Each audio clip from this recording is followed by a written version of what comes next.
Welcome to the Thriving Farmer Podcast. I'm your host, Michael Kilpatrick. Our mission is to inspire, educate, and celebrate sustainable farming. We believe that you can build a profitable, sustainable farm that gives you true farm freedom. Join us as we talk to farmers, innovators, educators, and entrepreneurs to glean their top takeaways in business and life. Hey, Thriving Farmers, Michael Kilpatrick here. So today's episode is with Annie Lopez. Now, Annie runs a farm and also a website called rollinghomestays.com. And kind of the idea of the website is that farms all across the U.S. have usually places that could park travel trailers or fifth wheels, and that they would be a great place for people as they're traveling across the country to stop and check out.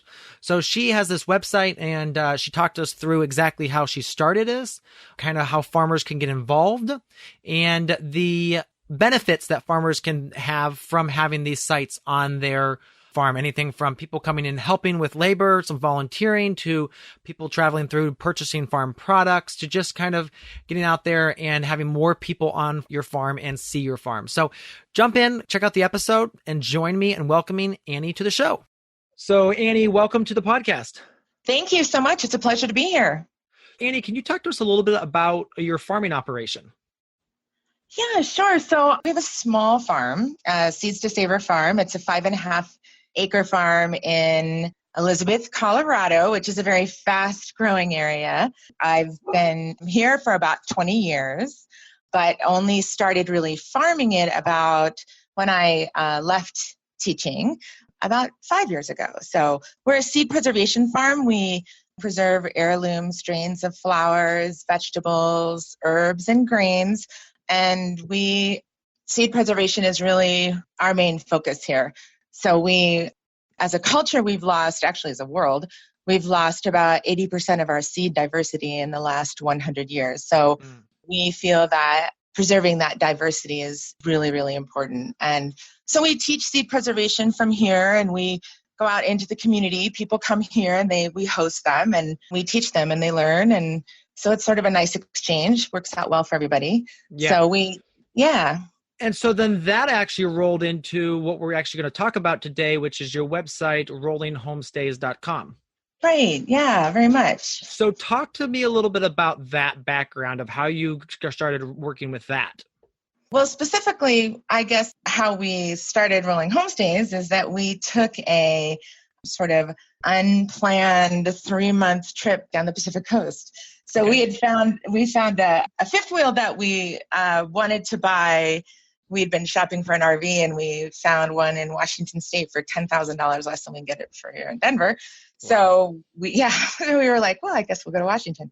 So we went to Washington thinking that we would just come right back, right, and be back for Thanksgiving. And that ended up not being the case. So we drove down. We left our farm in mid-November and drove to Washington to pick up the fifth wheel.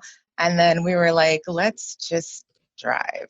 So we drove down the Pacific coast. And as farmers ourselves, we reached out to other farms and sought hospitality. And we were just amazed at how incredibly open and welcoming places were. We were able to just, we were able to park somewhere, and either we would help them out, or we would, support them by purchasing, their products or attending their classes. And it was just such a great experience. We had just an amazing experience and met incredible people, and just so it sort of grew out of that kind of, being able to, that trip and just having such a positive experience.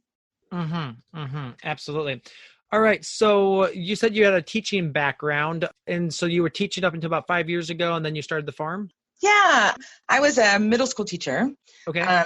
And I would take I'll back up just a little. I grew up in Ogallala, Nebraska. So I grew up in an ag community and, just knew that lifestyle. I, grew up, my friend had a ranch and farm, and so kind of grew up on horseback. And even though the farm wasn't ours or in our family, I learned a lot about farming and ranching. And so it always appealed to me. When I was a teacher, I was a middle school teacher, and I would take my students to Washington, D.C. every year. Mm-hmm. So one of the things we would do is go to Mount Vernon, which is the home of George Washington. And we were there in May, and that was when they would have their seed and plant sale every year. So I brought home seeds from George Washington's home, and that was sort of it. I just was really captured by the idea of preserving strains that were important and special, I guess. And so that was my entry point. I call it my gateway seed, was that sunflower. And since then, so now we have seeds from Shakespeare's library and from Van Gogh. And so we started and several Native American strains of beans and corn, including the Cherokee Trail of Tears bean, which was the bean that was carried by the Cherokee as they were marched from Georgia to Oklahoma. So that just was really capturing, and the thought of preserving that. And then the more I learned about seed preservation, then the more I realized the importance of it and what has occurred as far as losing that heritage in the last many years. So that was kind of where we got started with this.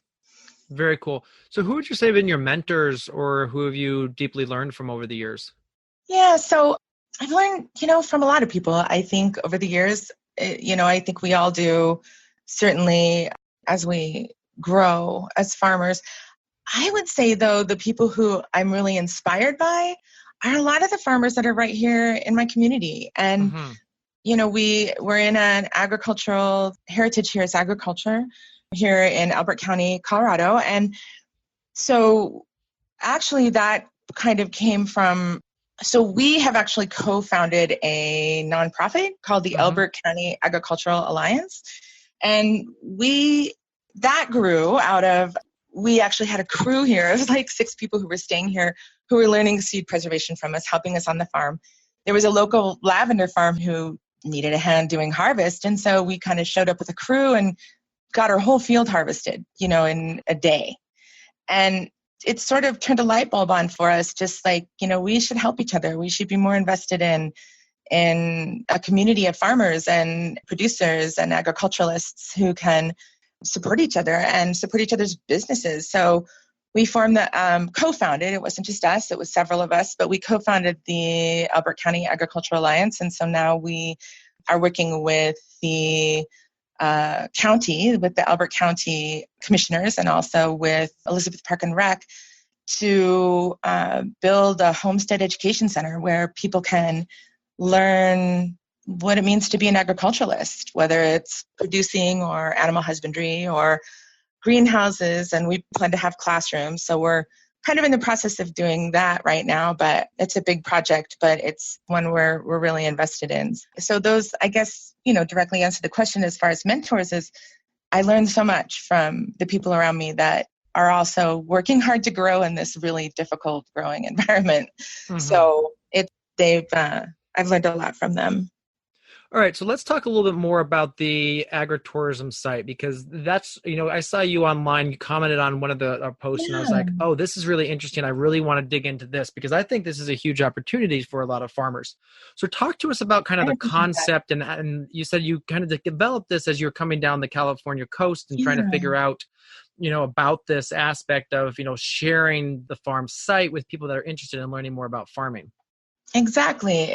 And I really appreciate that you see that potential, because that's how we feel about it. We're farmers too. And so we designed Rolling Homestays really with the needs of small farmers in mind, and even homesteaders, people who are working hard to work the land and just, really invested in that. And sometimes I see a lot on my Facebook groups, or whatever, that, farmers or homesteaders who just want a hand now and then, who just, and have something to exchange for that, for whether it's knowledge or their product, buy beautiful grass-fed beef, or, buy your plants or whatever, your produce from that farmer. And we really just felt like when we were traveling, the opportunity to learn and to help, but also we appreciated that very fresh produce and food, and being able to support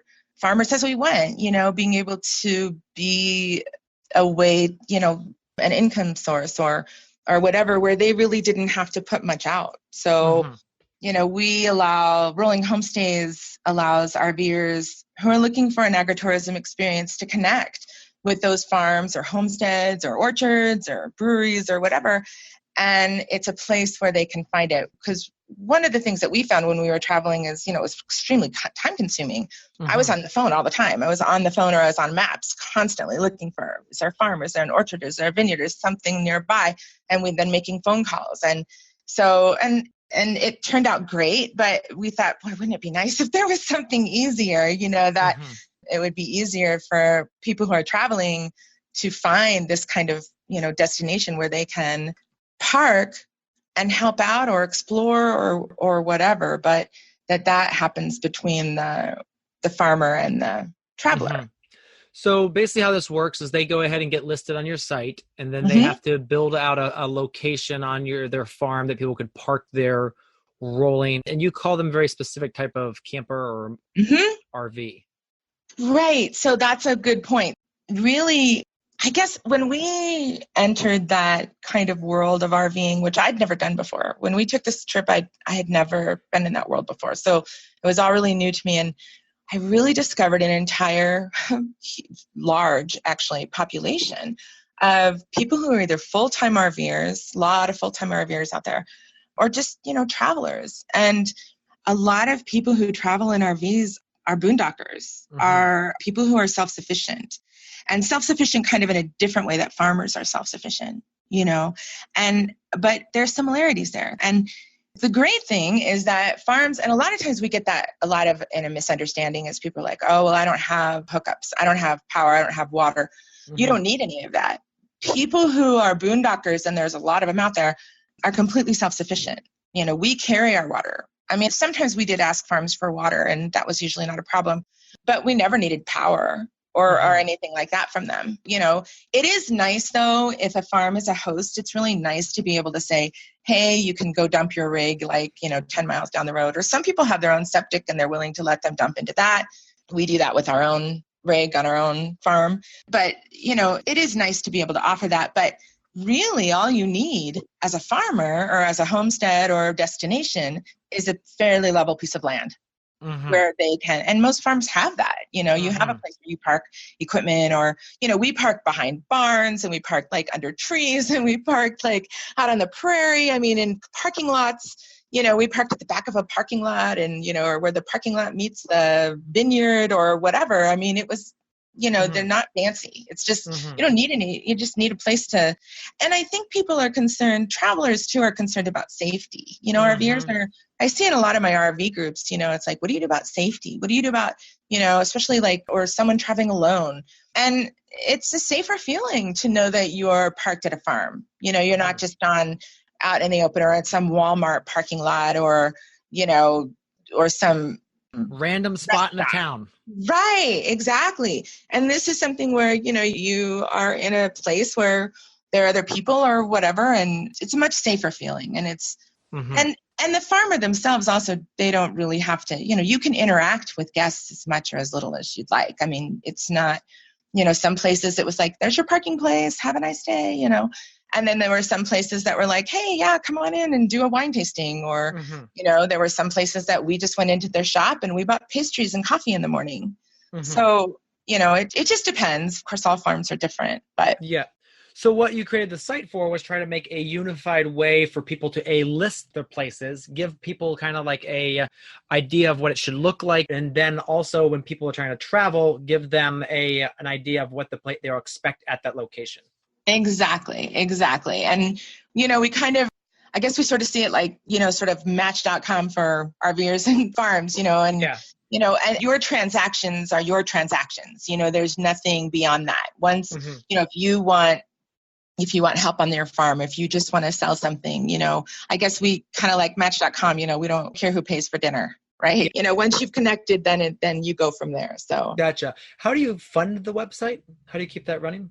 So there is a subscription cost, and I do run, and it's a yearly cost, and it's very low, but it helps us to be able to run the site and, pay for hosting and all of that kind of thing. So it's not very expensive, but it's once a year. So it's a if you have labor on your farm for a day, you've more, way more than paid for your subscription. Yeah.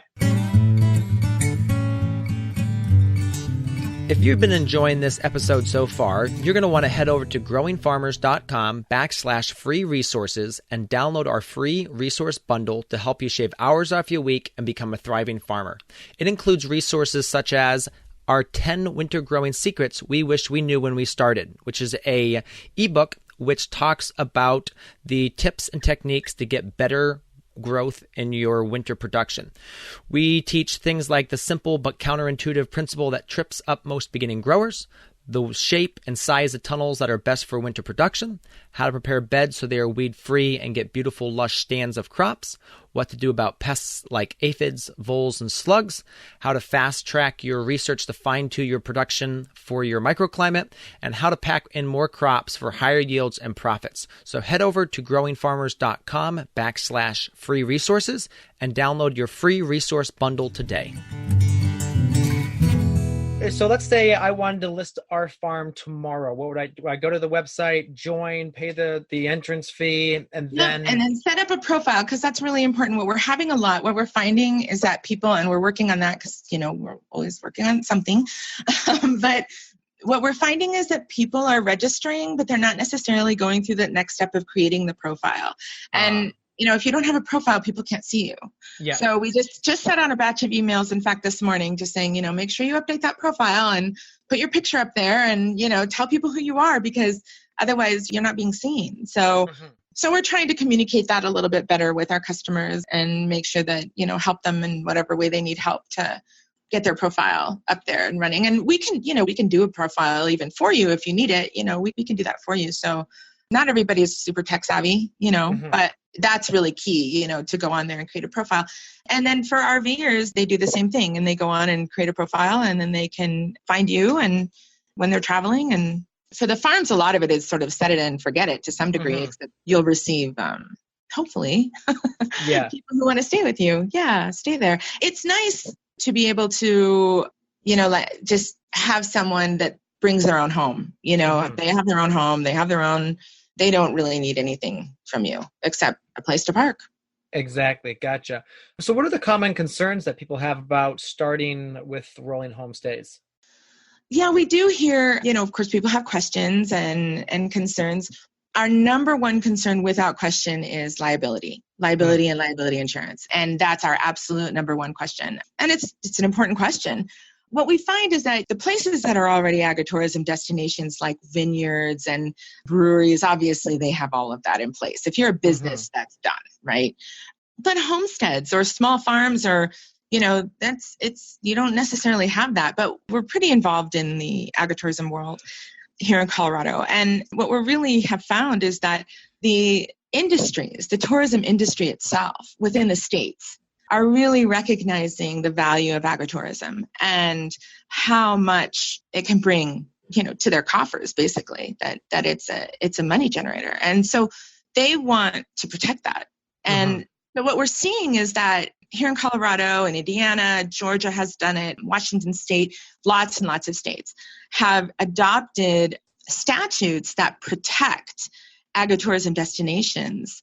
Much as about 30 years ago, the ski industry here in Colorado began protecting the ski resorts, because skiing is dangerous inherently, right? You can die skiing. So they started to pass statutes that protect the ski industry. So you can't break a leg skiing and then turn around and, sue the destination. So same with agritourism. What we're seeing is that statutes are being passed, and you can look that up on, you can Google your state and look at the agritourism statutes there that are protecting destinations from any kind of litigation against them for injury and death, actually, is what the Colorado statute states.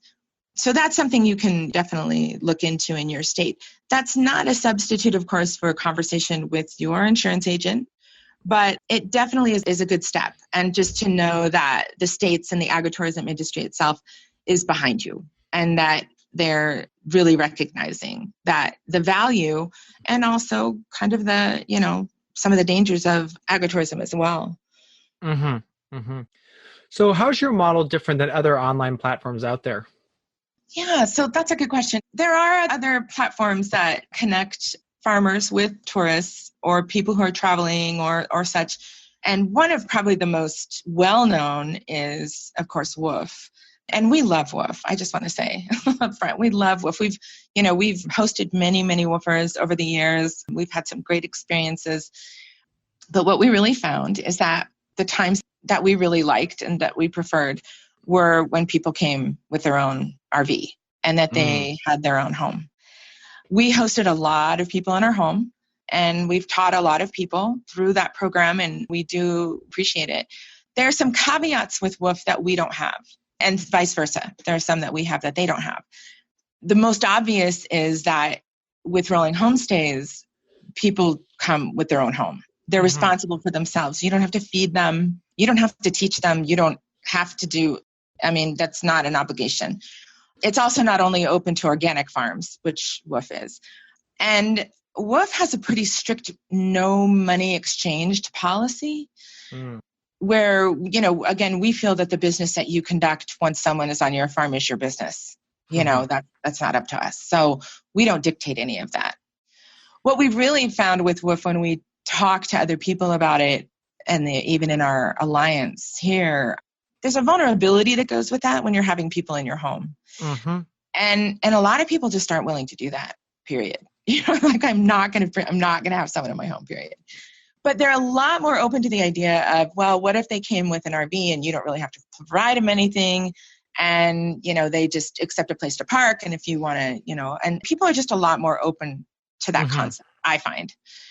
Woof is wonderful. They've done great stuff. And there's some other sites that are also for, more for like tent camping and really from the perspective of get outdoors and, see the world. And that's wonderful. That's great. But our perspective is really more from a farmer's perspective. We recognize some of the problems that farmers face, and we're trying to help that a little bit, not so much just, go see the world, although certainly that too, but that's really not. And it really isn't for tent campers. It's really for boondocking RVers. It's just not. Yeah. And there are other, there's another that's sort of similar to us, but they really focus more on like wineries and golf courses.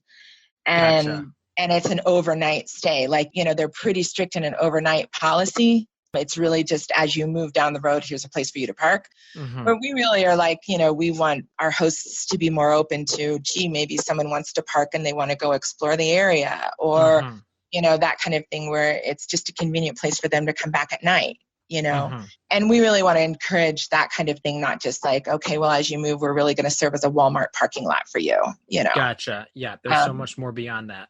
Right. Exactly. Yeah. How many farms do you have on the site now? Well, we have several firms that aren't showing up, actually, because we're working on that whole profile thing. But we have a few that are there. We have some in Georgia and Spokane, Washington, and some right here in Colorado. So we're starting to see more people sign on, which we're very, very excited about. So going to help those people who have profiles but aren't showing up. So we need to work on that. But definitely more and more people are showing interest and signing on, which we're very excited about. And we've received wonderful help from the Colorado Academy for Rural Tourism, the CRAFT program. And so they've given us a grant. And also they provided us with a mentor who was just wonderful and helped us to formulate a promotional plan. So that's really helped us a lot. And then CRAFT will be giving us a small sum of money to help us do promotion. So that very cool. We're looking forward to that as well. Yeah. So there's opportunities for farms of all sizes and types, everything from like market gardens to larger scale farms to wineries to farm stores to breweries and meaderies and anything, that if you've got anything like that. So what's your plan for the future with the site? Tell us about your growth plan. Yeah. So what we'd really like to we want to build, it as a community.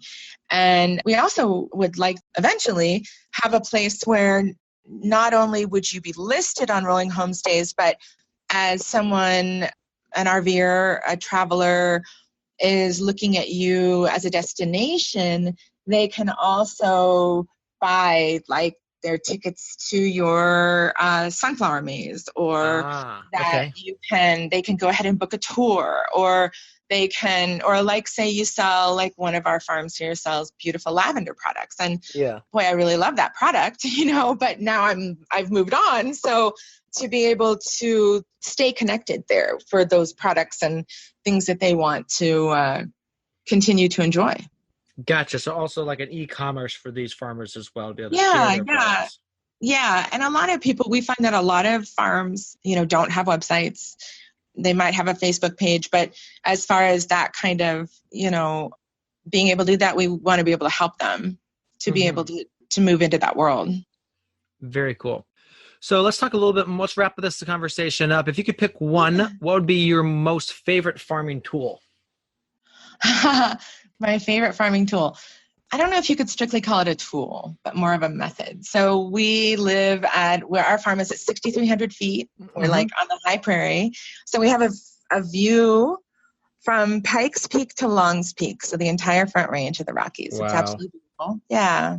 I'm looking out there, all covered in snow right now. Yeah. We got a foot of snow. The wind blows here incessantly. And we get lots and lots and lots and lots of sun. So it's very dry, and we don't have the best soil. We're perched on top of basically granite. So I guess it's more of a tool that I gave up. Let me put it that way. When I quit using my tiller and adopted no-till farming and permaculture methods, it was a game changer for us. Everything changed. I stopped killing things as much because that's so sad. Yeah. You don't want to plant things for them to die. And so we started building hugelkultur and stop tilling, like I said, and do what some people call lasagna gardening and some people call composting in place. That was a game changer for us. Being able to retain that water to use to really see it differently, see the land differently, and to utilize it differently. And work with the land, work with the biosphere rather than destroy it. And that's been huge for us. That's been just huge for us. So we started with just beds, with hugelkultur beds, and now we've moved more into big sheep mulching in large areas. We planted a mini orchard this summer into a sheep mulch, and then we'll, build from there. But each year those beds improve, and I can grow things I never could grow before because it just, it was, the conditions here are fairly harsh. So that's definitely been the biggest changer for us. The biggest tool, I guess, has been changing our view of soil and really soil building. And that's been huge for us. So where can people find out more about you and your work? So we're on social media. Probably the best place for as far as like Rolling Homestays would be just come to rollinghomestays.com and join. We'd love to have you. So please sign up. And we're on Facebook and Instagram. And so is Seeds to Savor. So our farm is on Facebook. I'm not as good with Instagram as I could be with Seeds to Savor, but I am on Facebook more. And we have a website, seedstosavor.farm, which is some information about us. But Rolling Homestays is really the best way to keep up. And like I said, on Facebook, Instagram, or come to our website, because that's where you can actually sign up. Yeah. And you've also got a Facebook group around agritourism, correct? We do. Yeah. We have, it's called Agritourism Forum, Farmers Helping Farmers. And it's a Facebook group. We're growing really, really fast right now. I just got a new administrator this morning because I've been looking for a new administrator, and I was super excited about that. So it's growing really, really quickly. So it's a great site. We're super friendly people, and I don't have to moderate. I don't have to jump in. Nobody's mean. It's not rude. It's a really nice site. So we're growing really fast. So we're the largest agritourism group on Facebook. Yeah. Well, Annie, thank you so much for coming on today. It's been really fascinating hearing about your story and also about the rollinghomestays.com. And yeah, I think it's a really cool idea and that it could really help some farmers, obviously with their, labor needs, being able to have people just come on and just check out the farm, as well as, finding that connection between people just traveling the world and visiting farms as they went. Yeah. Well, thank you so much for having me. It's been such a pleasure to be here. All right. Have a great rest of your day. Thank you. You as well. So there you have it. Another episode in the books. So I'd love if you would hop on over to iTunes and leave us a rating and a review. Those mean everything to us. We love to hear what you're thinking. If you have a podcast guest that you can recommend, please pop on over to the Thriving Farmer Podcast website and leave us a review. That's thrivingfarmerpodcast.com.